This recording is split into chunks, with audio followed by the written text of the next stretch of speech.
McMichael calling from Florida, who asks, if it's wrong to teach children hell, is it wrong to teach jail?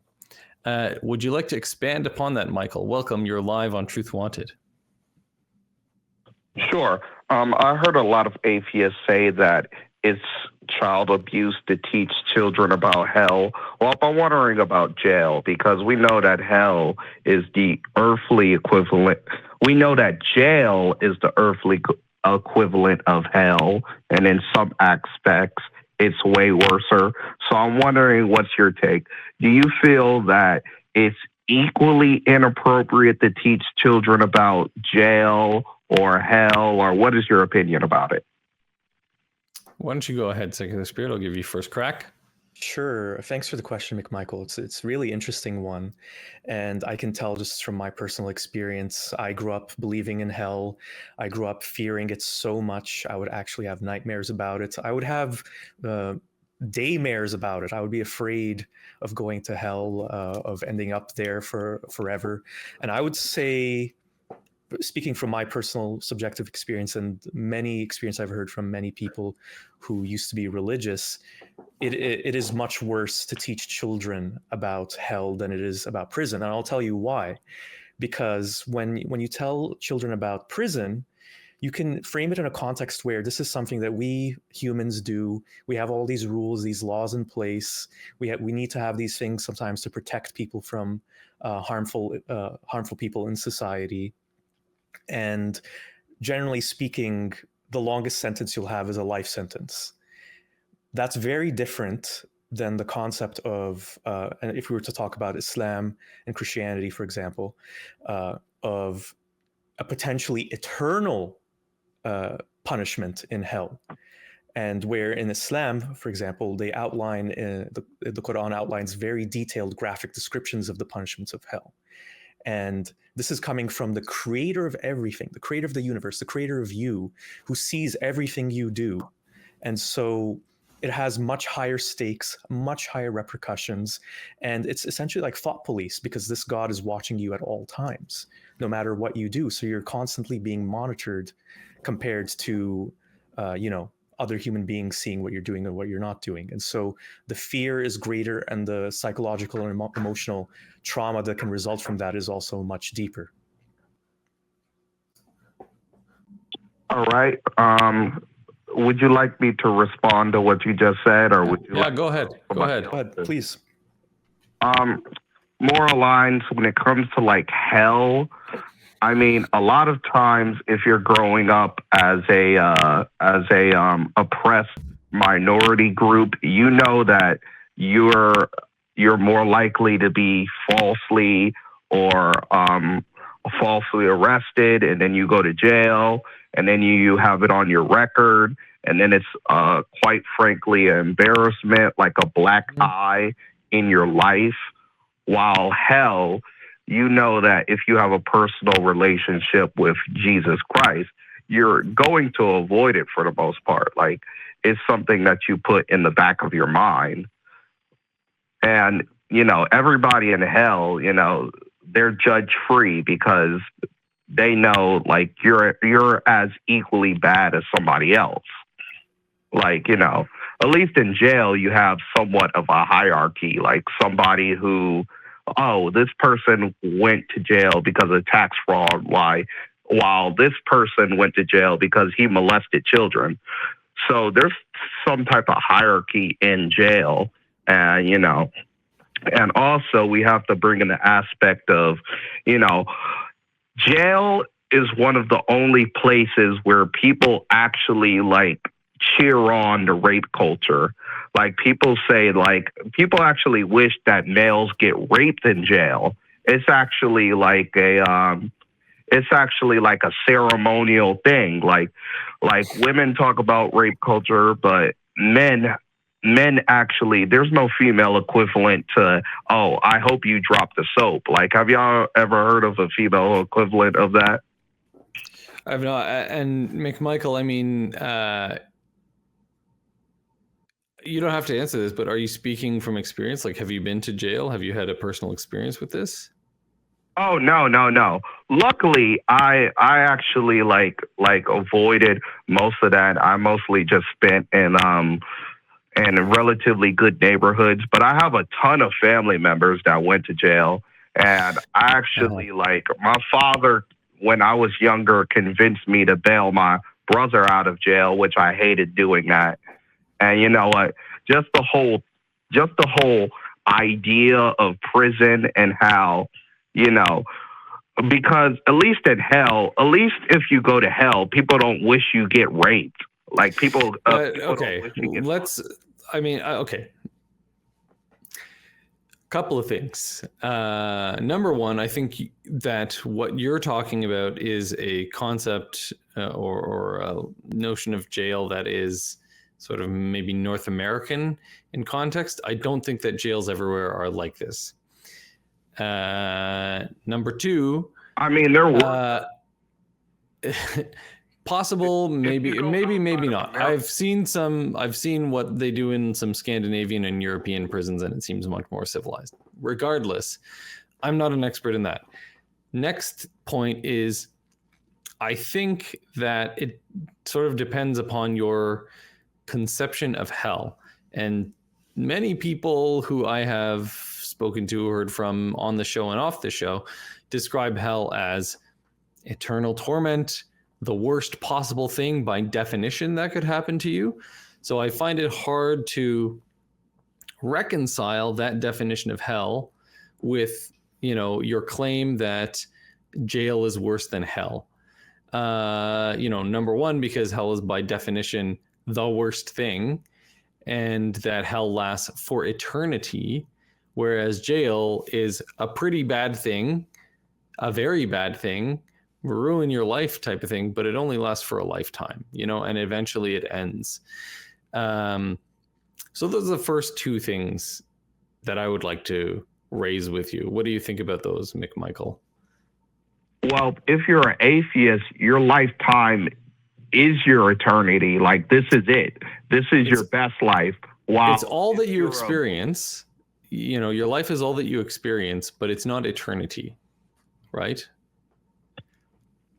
Yeah, more or less. But if you're an atheist, then your life, like this physical world, that's it.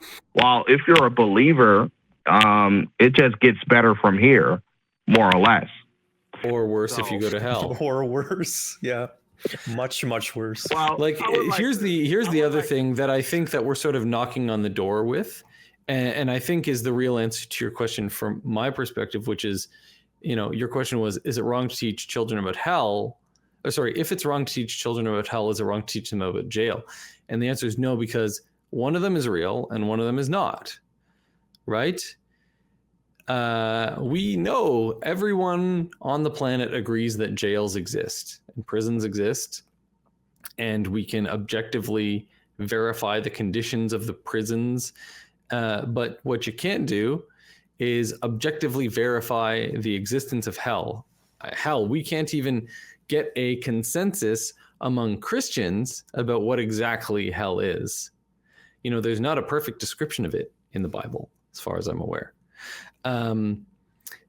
So that's the ultimate distinction. And if you're, I think if you're talking about doing something that affects children or affects anyone in particular, I don't think children should get a special pass. But if you're causing people psychological harm, then it has to be a balance of what are the risks and benefits. And I think that, there is a benefit to telling children that there is such a thing as jail, because it's an actual thing that exists, a thing that they have to be aware of in order to function in their society, in the world.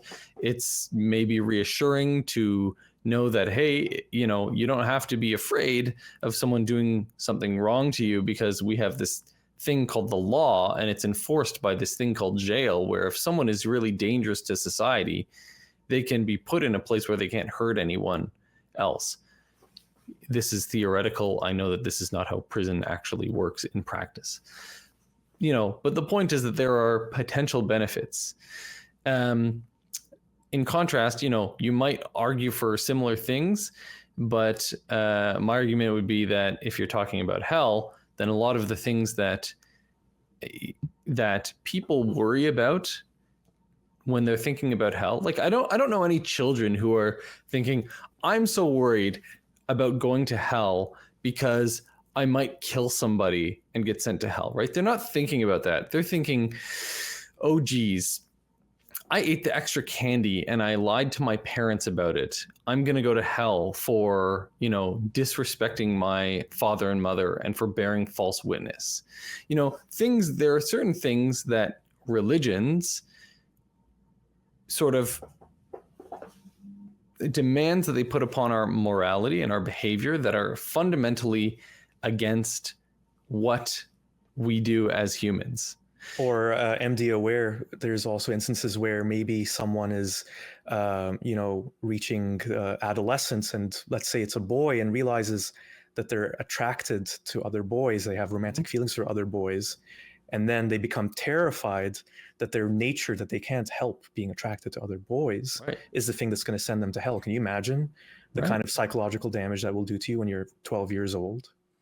Right. The bottom line is that, you could point to edge cases where, someone's a sociopath or a psychopath or something, and they literally can't help themselves from doing something that will send them to prison.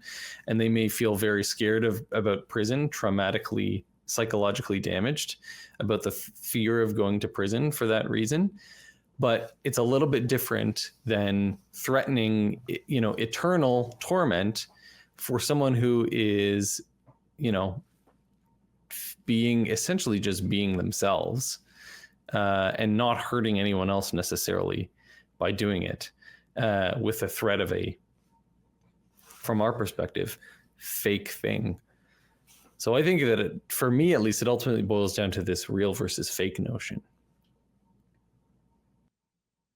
So what age do you think it's appropriate to educate children about hell? Like, is it 2 years old? Is it 6 months old? Is it when they're 4? I mean, jail. I meant jail. I think it depends on what you're teaching them about, right? There are ways to present information about the law and the justice system in ways that are appropriate for all different ages, right? And I think it's more about the way that you present the information than it is about what the actual content is. Just like, I've said on this show before that I don't think that, people should be upset about discussing sex ed in, elementary classes. I don't think that they should be, concerned about. Really? No. Why? This is biology. These are things that people need to know about. So could I ask, how far are we going to go with sex ed? Are we going to teach kids about butt plugs or fingerings? What? Eventually, at an age appropriate time, but not when they're, 2 years old, 4 years old, 6 years old. I think the important thing is to not teach children to be ashamed or embarrassed about their sexuality. And I think that, I will say that facts are your compass. Facts are your guide. If you say some people like people of the same sex or gender as them, and some people like people of the opposite gender or sex as them, some people don't fall within the gender binary, and some people like to have anal receptive intercourse, and some people like to have vaginal intercourse, and some people like to have this, and some people like to use toys and some people don't. This is all factual information. There are no value judgments placed upon it. That's where I think that, that's how I would deliver all of this information. If you mind me asking, as a person who has children in the public schools, what age should we teach kids about butt plugs? Is it 11? Is it 13? What? When do they start having sex? I think kids in my local Catholic schools started having sex when they were like 14 or 15. Probably around then is a reasonable time. You teach the kids about butt plugs. I mean, this is something. I don't understand why are you fixated on the butt plugs? I don't understand why teaching kids about butt plugs is any different from teaching kids about condoms. Again, it seems like there's like this kind of notion of shame or embarrassment around it. Yeah, what's the fixation with butt plugs? Can I explain what's the difference between butt plugs and condoms? Yes. All right. Of all the things I figured we'd be talking about today. Hold on. So condoms is something that you put on yourself as protection, while butt plugs is something you put on yourself as arousal. Butt plugs doesn't keep you from getting somebody pregnant. And you could actually lose a butt plug in you.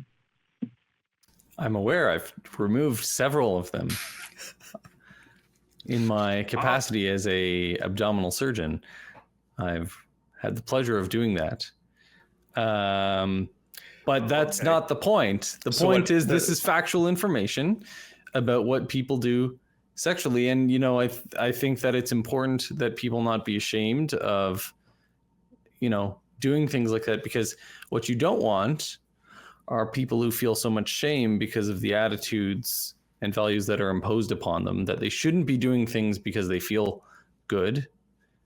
And as a result, they don't seek medical attention when something goes wrong, like when they lose a butt plug inside them and they don't present to the hospital, you know, 6 months later with a Christmas tree ornament in their rectum in the middle of June. And then they have me scratching my head and saying, I don't understand the timelines here. How long has this been in place?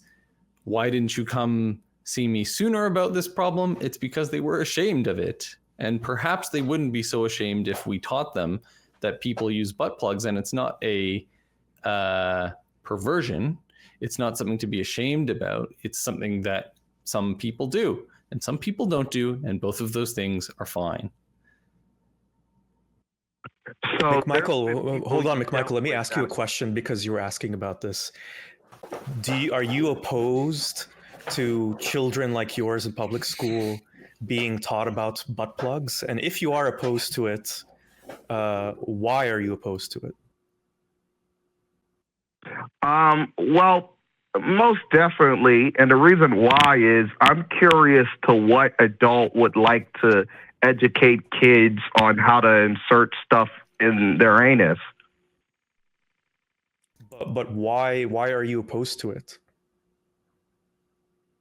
More or less, I feel like these things should be something that a parent would probably talk to their child about it. Not have. Are you gonna ever talk to your children about a butt plug? If they bring it up, yes. But how would they know to bring it up? Like, you have to understand that there are certain things that as a parent, you're never going to be able to talk to with your children. You know, you need to have children, I think, everyone, when you're learning certain things, you need to have a teacher who you can ask stupid questions to, who you don't feel any sense of judgment from, who doesn't have any bearing on your life outside of being a source of information. And you want to regulate that so that the children don't get their information from Dr. Google, from the internet. You want to be able to regulate the information that they're getting and vet it for accuracy. So if we're talking about the curriculum around butt plugs, since you're very concerned about it, I would say that core pieces of that curriculum are make sure you use something with a, stop so that it doesn't get lost inside, right? You need to have some method of retrieval. You need to make sure that both people in the relationship are consenting. If there are multiple people, you need to talk about appropriate lubrication. You need to talk about when to stop warning signs, all of these things. These are all for safety, for the good of the person receiving the information. Concerned about, like, what if the person who like volunteers to teach the children about shoving stuff up their anus, like really gets a tingle out of this? Like, I would feel awkward just randomly, like, and this is just me. Yes, it seems that way. Here's the thing. I think that teachers, people who are employed to teach, you have to have a certain trust in teachers that they are delivering content. It's like this, you could say the same thing about me. It's like, I told you that I've retrieved many of these toys from people's rectums. It's like, oh, I feel weird about that surgeon taking those things out of the rectums. Maybe he gets a tingle out of it. You know what? I don't, because it's just another day. It's just another Tuesday for me, for MD Aware over here. I retrieve this stuff all the time. There's no novelty left in it. And it's the same thing with teachers. They do the same thing every day. There's no difference to them. They're not just pulling teachers off the streets. They're not just random people off the street. Yeah. They're educators. I mean, the thing about the public school is that the public school has some of the highest abuser rates when it comes to children. Like, people who are really like gets a tingle in their pringle about kids, they sometimes go into the educational process. Like, they're the people who's teaching your kid how to do soccer, how to do gymnastics, So when it comes to this is McMichael. This is a much bigger debate that we're getting, that you want to get into, that I don't think we can, and I don't think is respectful to other people waiting to chat with us. But I mean, ultimately, I think it boils down to exposure, right? Maybe there's some draw to people, but also they have an increased exposure to them. With all that said, we've gotten way off topic. So unfortunately, McMichael, I'm gonna drop you. Thank you for calling.